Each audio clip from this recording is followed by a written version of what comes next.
Welcome back to the Girl Doc Survival Guide. Today, I'm very pleased to be with Dr. Hensin Tsao. Dr. Hensin Tsao, MD, PhD, is Professor of Dermatology at Harvard Medical School and Director of the Mass General Hospital Melanoma and Pigmented Lesion Center and the MGH Melanoma Genetics Program at Mass General Hospital, where he also leads the Skin Cancer Genetics Laboratory at the Wellman Center for Photomedicine. A magna cum laude graduate of Brown University, he earned his MD, AOA, and PhD from Columbia University and completed training in internal medicine, dermatology, melanoma fellowship, and oncology at Harvard-affiliated hospitals. Since joining MGH in 2001, he has built a continuously NIH and foundation-funded research program focused on the molecular genetics of melanoma predisposition, progression, and therapeutic response, while directing the nation's oldest multidisciplinary melanoma unit. An author of more than 270 publications and over 300 invited lectures worldwide, Dr. Tsao has received numerous national and international honors, has been repeatedly named one of Boston's top doctors, and has held major leadership roles in the American Academy of Dermatology, the American Board of Dermatology, serving as president in 2021, the American Dermatological Association, and multiple leading journals and advisory boards. Welcome to Hensin. Hi, Christine. Thank you so much. Man, that sounds like a great guy. You should get him on your podcast. No. I often will ask people to share a personal anecdote to start off with, because a bio such as yours just does make it seem like you are not a real person. So can you share something? There are all sorts of personal anecdotes, all the way from growing up in Taiwan, all the way through professional. But back about 5 or 6 or so, my mentor, Dr. Arthur Sober, which many of you may know, came up to me and said, hey, listen, I've got an opportunity, which often in academics means I've got work for you and I'm going to couch it as an opportunity. Someone at the WHO, the World Health Organization, Congress for melanoma, which occurs every 4 to 5 years, had dropped out of giving a talk. And he did say, I have an opportunity for you. Would you like to step in? And I'm like, oh my God, that is so terrifying, because up to then, I was lecturing at Wellesley High School or something. But I said, sure, why not? And I took on the task and put a talk together about genetics. Since the kickoff of the Human Genome Project, probably about the end of the 1990s, it was still a very topical area, and its influence on melanoma and cancer was just beginning. I must have done a good job, because I got a lot more invites after that. It was a really pivotal moment, because I think we often don't embrace serendipity and view it as opportunity. Serendipity is very important. If you look at Lenny Bernstein when Bruno Walter stepped out, or you look at Tom Brady when Drew Bledsoe got injured, not that I put myself in that category, but I just remember, take a chance, do something maybe out of your comfort zone. Someone is asking you, and you never quite know if it's just a task they want you to do, or it does become an opportunity for career growth. So that was always stuck in my mind as being really critical, because again, it allowed me to meet some people in the melanoma world that I would not have been introduced to. And when he introduced me, he said I was his academic son, because I was training under him. And that also felt amazingly good. It's always taught me how important close mentorship is. So if anything, I think you should remember the kindness and generosity of your mentors and colleagues. And in this business, just very quickly forget the hubris and aggression of some of your peers and competitors, because you will ultimately lead a much more fulfilling kind of academic life. Everyone listening out there, whether you're young or old, will either know of a pivotal moment or can expect to have one at some point. It's just recognizing when that sort of happens. I like that story. You are very humble, but really, I just also want to emphasize the point where you said that you worked hard, you put a lecture together, and you must have done a good job, because then you got more invitations. And I would say, yes, it sounds like you definitely did do a good job. And one thing that one of my mentors has said is that when you get an invitation, really do the best that you can, because then usually more will often come from that. Your story is a good example of that as well. Definitely. The other thing is what I would recommend, because again, it's your reputation out there. Even if you're talking to 10 people, give it 110% like you're talking to 1,000. Because I think the minute you feel that your value as an educator, as a teacher, is directly correlated with the number of people in the audience, then I think your own sense of worth starts to go into attrition. So no matter what, if you're talking a small focus at AAD and you've got a small number of people, or you're giving a big plenary or whatever it is, always attack it with the same vigor and energy in either situation. Don't judge the value of what you're speaking to by the sheer size of the audience. Yes, that's true.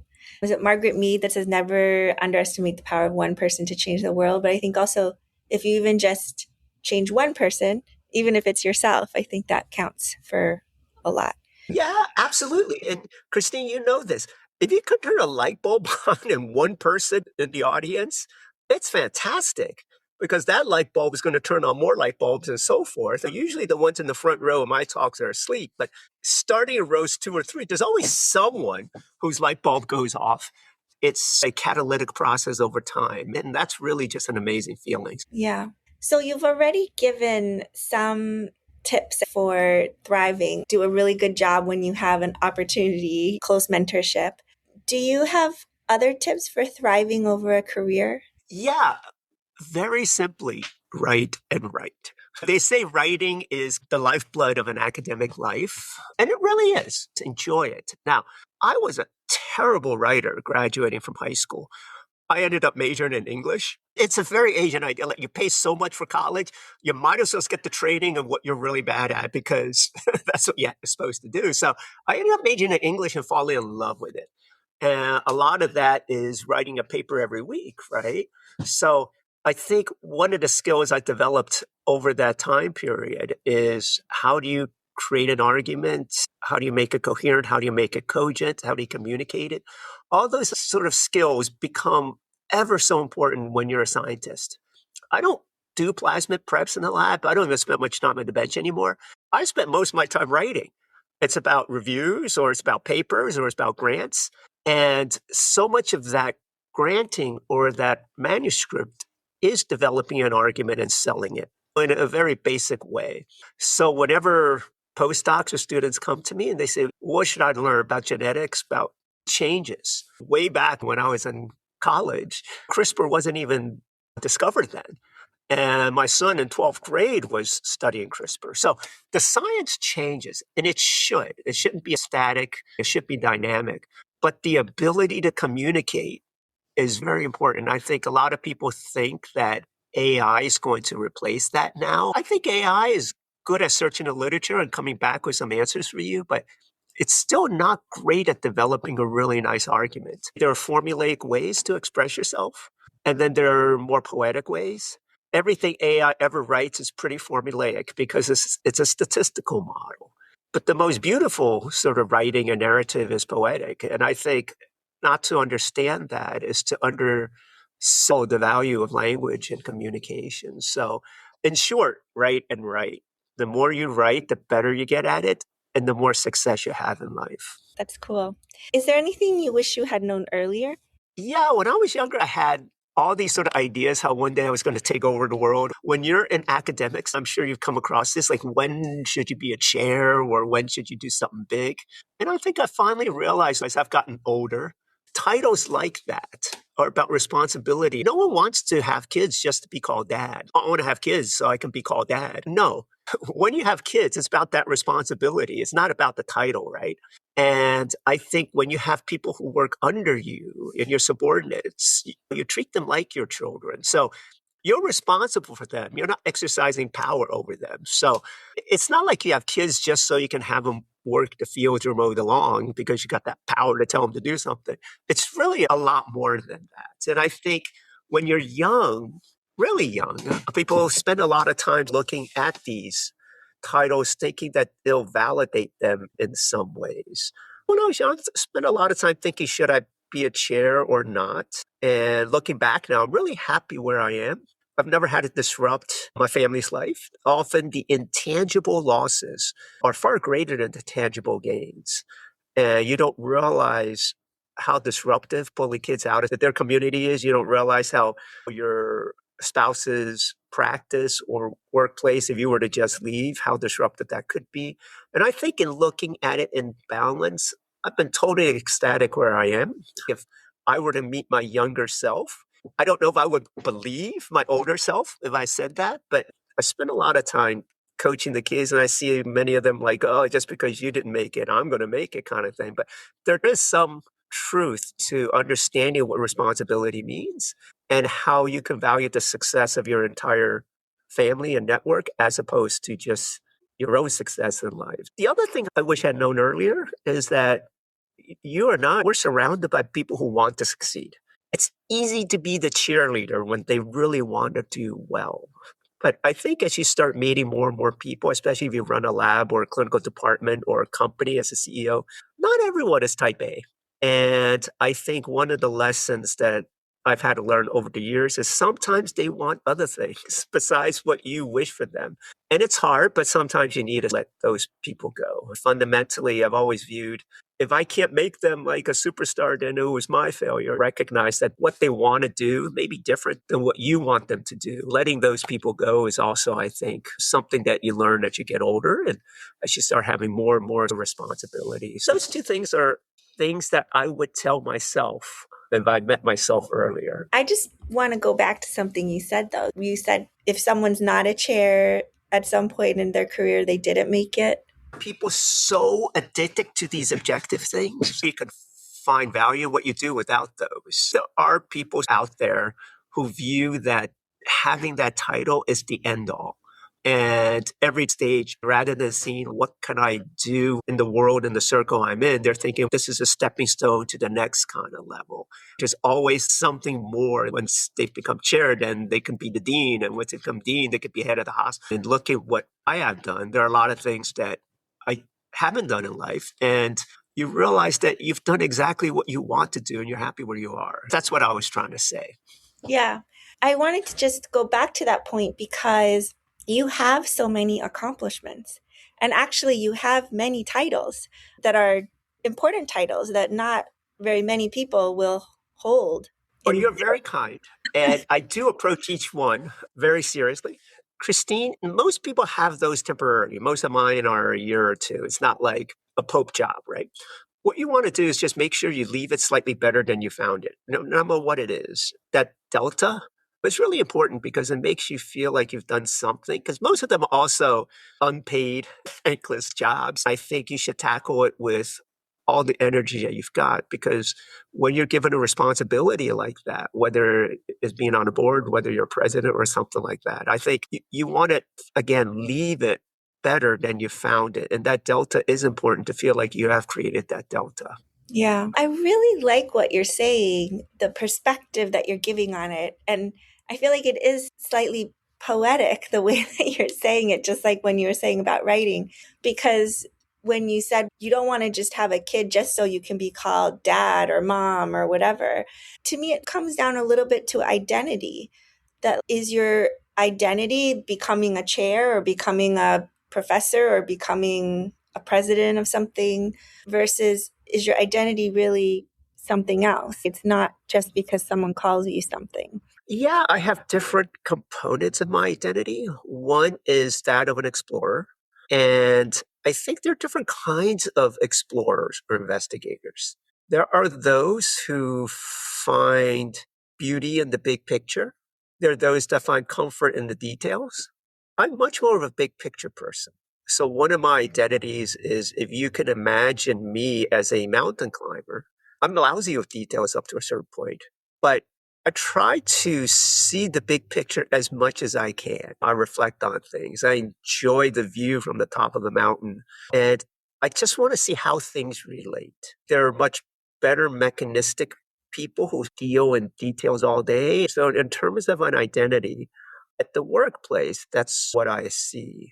In terms of as a clinician, it's interesting. How do I view myself? Well, there's this Greek myth about how Theseus, I think, had a thread that Ariadne created to lead him into the maze. And that's how he ultimately killed the Minotaur and was able to get out, because technically speaking, you don't come out of the maze. So my role as a clinician, because often what we do is not necessarily curable. I see the role of a clinician as being that person with the thread to go down to the deepest recesses of someone's fears, of someone's anxiety, of the sort of tragic news of having had, say, a melanoma, and kind of taking them and leading them out of that space. All right. You and I have both been in places with family where you're just in a terribly dark, fearful place. As a clinician, you can't always cure them, right? You can't always give them a drug and make things go away, but you can always reduce their suffering. You can always lead them to a better place. And that thread that I talk about, that's the scientific evidence that you have to hold on to.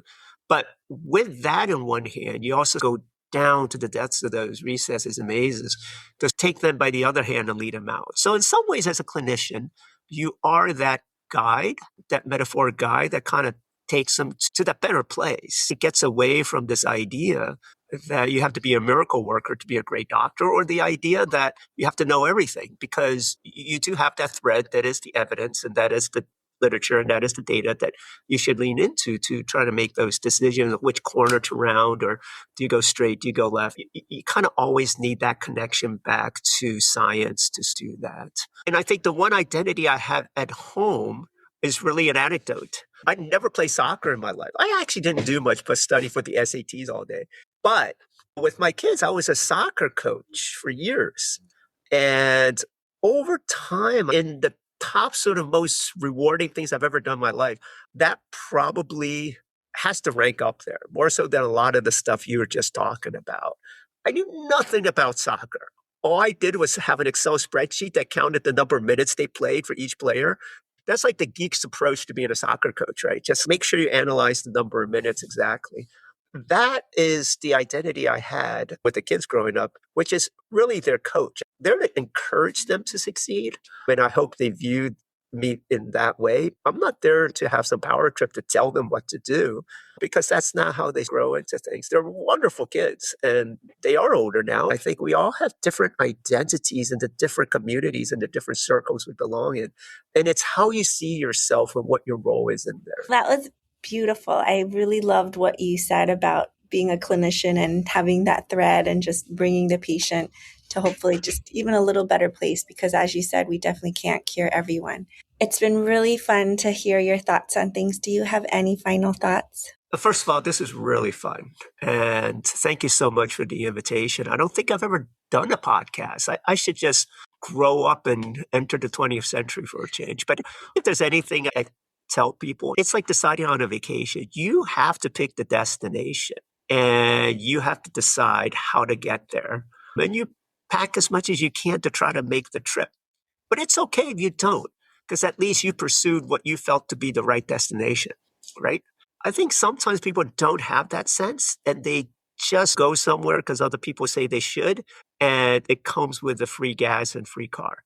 That is the wrong way to go through life. There are times I've seen people pursue research that they're not interested in just for funding, or now they're called chair. I've always said, how long do I want to do research? I have questions I want to answer. The hardest thing, and probably the most important thing in life, is like any trip you plan, is initially picking the right destination. Everything else, especially now with all the tools you have, becomes secondary to the fact that you have to decide that yourself. So that would be my final thoughts to anyone listening out there.